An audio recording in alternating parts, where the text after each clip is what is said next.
everyone, it's Sherold Barr, and today I have a very special guest. Dyana Valentine is here, and she is such a force of nature, and I absolutely just love the opportunity to talk to you, Dyana. Dyana is a speaker, and she's a teacher, and she's a why finder, and you are focused, Dyana, on the super conditions of greatness. Let's segue right into the super conditions of greatness, and I love when I heard that you were doing this, and I know you've traveled, you've been to lots of cities. So let's talk about what are the super conditions for greatness. Okay. Well, super conditions for greatness refers to two things. One, it refers to the name of an overall process model that I've created that has now actually gone beyond process and into practice, because I've worked with enough people last year that now they're really applying the super condition model in their lives, and I'm able to see the outcomes. I'm also experiencing the outcomes myself because I am the first guinea pig, right? So it's been wonderful. And what this model is this model talks about why we do the things we do them in the way we do them currently, not what's wrong with it and how you fix it, but how we currently do what we do and why we do it in the way we do it, so that we can mine that to create a kind of foundation, a purpose foundation. I call it like a purpose map. And if we can create this super conditions map, it becomes a kind of foundation that we can build anything on. Our expressions of greatness that we express out in the world, those are just like what's above ground, right?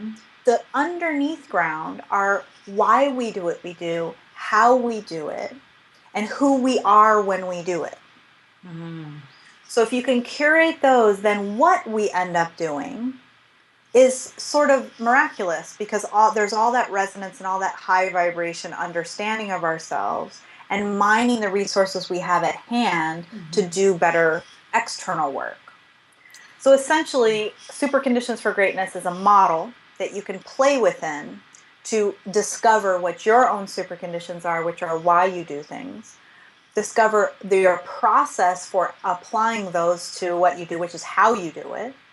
And identify the high vibration roles you play in all kinds of forms in the world. And if you know the why and the how and the who, then the what gets really juicy. It gets really financially viable. It gets really fun to do, and it gets easier to be resilient and recover from things that are kind of fucked up stuff that happens in the world. It just gets easier. Yeah. Do you also look at peak experiences when people are in that flow state, where they're in that high vibrational state that you're talking about? Well, here's an exercise that actually I just did with a new client this week that I hadn't done before. So I did a sort of stream of consciousness, but I asked several questions. So I asked a question. I started with the first time you ever fell in love. I want you to describe the person you fell in love with, in addition to the physical characteristics, or those eyes, or those lips, or those or the way they moved, or something. Go a little bit deeper. Look into the characteristics of that person who you just gave yourself to. Write down those characteristics and just stream of consciousness. Go really fast.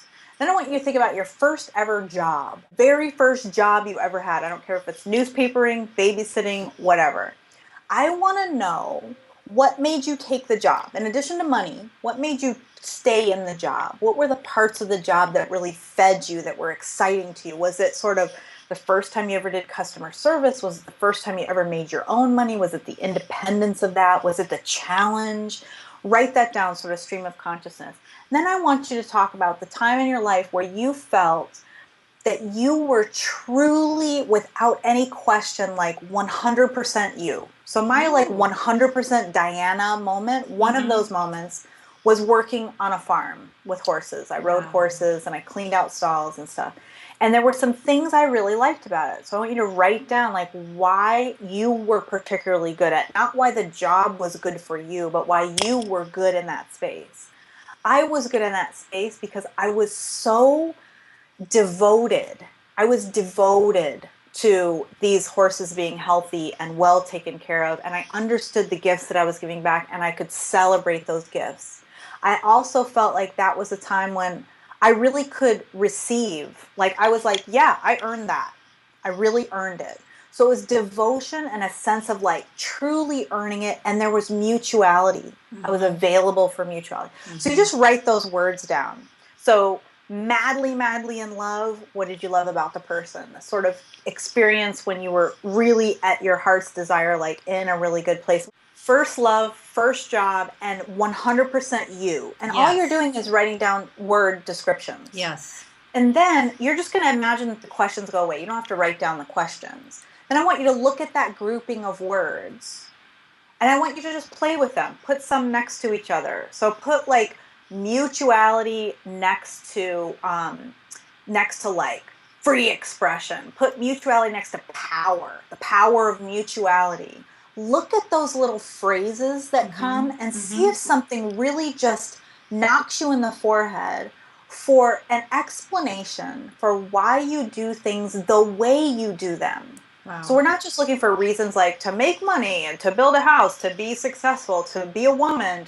We're going beyond that, and we're looking at why do you do it the way you do it. Right. So for me, devotion and availability, like devotional availability, is one of my, you could call it one of my super conditions. And it would be a new one. It's not currently on my list, but because I did this work with my client this week, I recognize that devotional availability, that means when I get a subscriber to my mailing list and I just get an intuitive hit that I need to talk to them, I just reach out to them and say, hey, I think I'd like to talk to you. I have 20 minutes later today. Can we talk? That's my version of, not to aggrandize it, but it's sort of a worshipful place to be. It's a place that I know I can honor what I'm intended to be here for. I'm intended to be here to be a transparent being. I know I'm supposed to learn stuff and tell you about it as soon as I learn it, because that's who I am.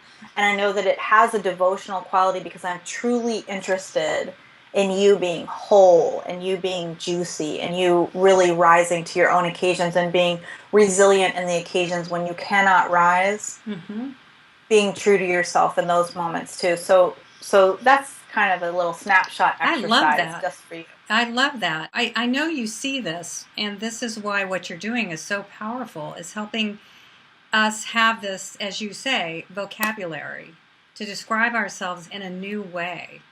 And I think my assumption is once we have that vocabulary, we will live out. We will actually, it's more intentional for us. Well, and I think it's probably really important to say at this moment, when you find the words, the next intermediate activity in this process of really building these super conditions is, I want you to look at how that super condition is working for you and how it's not working for you. If you can identify the spectrum of that super condition and look at the capacity of what that super condition can give you, both working for you, not working for you, then you're able, the resilience and the ability to use these things for good is that you can start to see along the spectrum how you can move from yay to nay and how you can move from nay to yay. Once you have that fluidity and that sort of athleticism that's based in your own purpose, sky's the limit. I think that once you start to get your whole model all put together, then you'll start to see how the shadow can actually support the process. So I don't see the shadow as always nay. But yeah, I think it's a kind of philosophical, like it's a, not even philosophical. It's almost like the shadow and light are kind of an atmospheric kind of pattern that work behind this process. I think they're bigger and deeper kind of cosmically than these particular names. They're a little more esoteric in a way. How does this help some of the people, and specifically women? I'm seeing so many of us hiding. I see it for sure in online marketing when women are launching a business. I mean, putting your picture up on the website, putting words to what you do. And it's so terrifying how to write an about page. I just see it over and over and over again. How does this help us become more authentic, more of who we are? Is there anything you can point to of what you've seen in your work?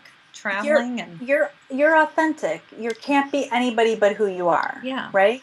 It's just whether or not the sort of expression of that is fluid and resilient. So, for example, I noticed that a lot of people who've done the superconditions work radically change the language on their site.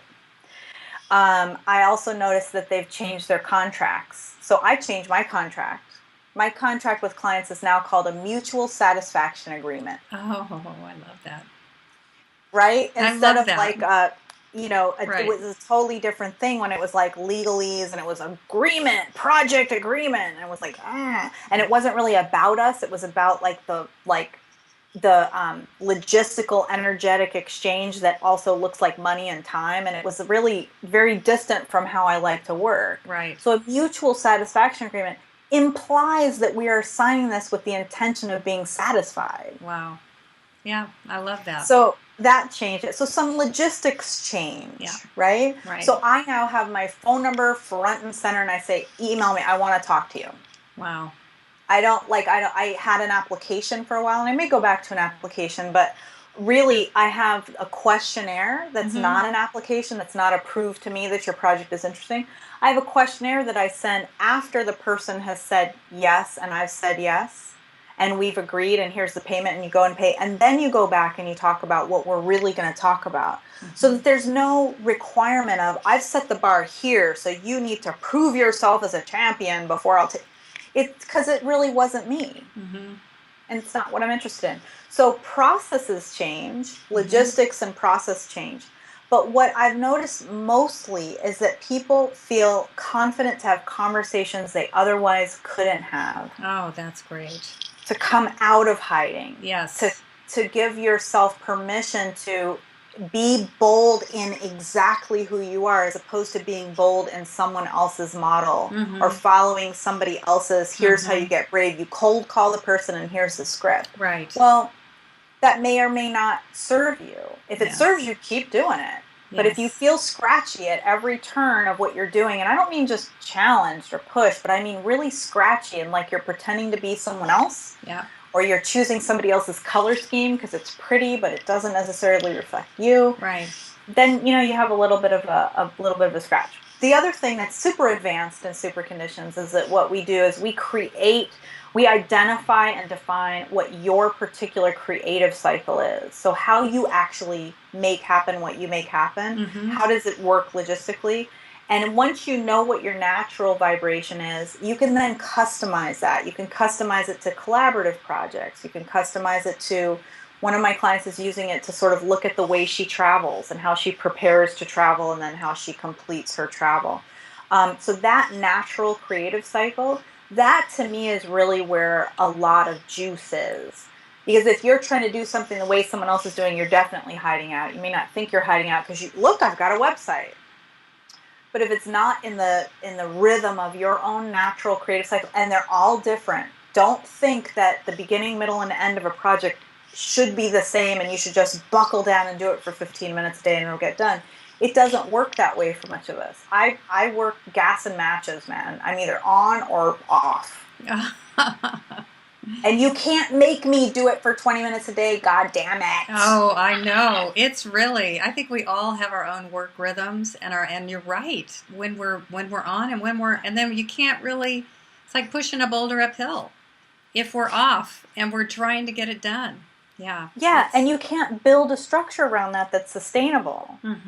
You're just always wrong. So if anybody is watching this and feels like 99% of the time you're just wrong, then this is gonna do some solving of that for you. That's great. So anything else you want to share about super conditions, and how can somebody work with you if they want to do that? Are you just working individually these days? Are you going to be touring? You got any more tours coming up? I don't have a formal tour, but I like it when people get 5 or 6 people together and invite me to come. I do that a lot, and I really, really enjoy it. But the deep, ongoing work that I'm doing is I have, again, from the super conditions, I changed the model of how I work. So right now I'm working with 10 individual people max at any given time, and it's a 4-month thing. It's $1,000 a month. It's 4 months. We sink deep into the super conditions work because it is so individualized. I think that my practice right now is really about connecting with people on a deep, intimate level or big groups and doing speaking, which I love introducing this idea to groups. It's fantastic. Doing these exercises with 600 people is awesome. Oh my It gosh. is like the vibration in the room is like food. Oh, I bet it it's like an is. IV infusion of like, yes, it's Oh, amazing. So I'm available to speak. I'm available to come visit and do intimate workshops, and I'm available for 10 people at a time. Right now, I have 3 spots open. Generally, it sort of vacillates. And it's beautiful work, and it feeds all of my super conditions. So it lets me have this intimate kind of devotional availability, and it lets me have this on stage and on camera kind of circumstantial preference, and it lets me be both an oracle and a teacher and a speaker, and it lets me have a private and public life. It's like really the ultimate combination for I me right love now. that. I love oracles. I think you're so, like I said, you're a force of nature. You are so up. You are so positive. You're for helping us go big with who we are. I mean, and it's so needed. That's what I'm seeing over and over and over again with my clients. And I would say too, if there is someone watching who every time somebody says go big, they just want to crumble into a pile of Yeah. dust, maybe small is where it's at for you. And I don't mean small meaning self deprecating, but I mean small and intimate and local. And if you know that your heart is at your home and you feel like you're supposed to have if you don't have a 6 city speaking tour this year, then you're nothing.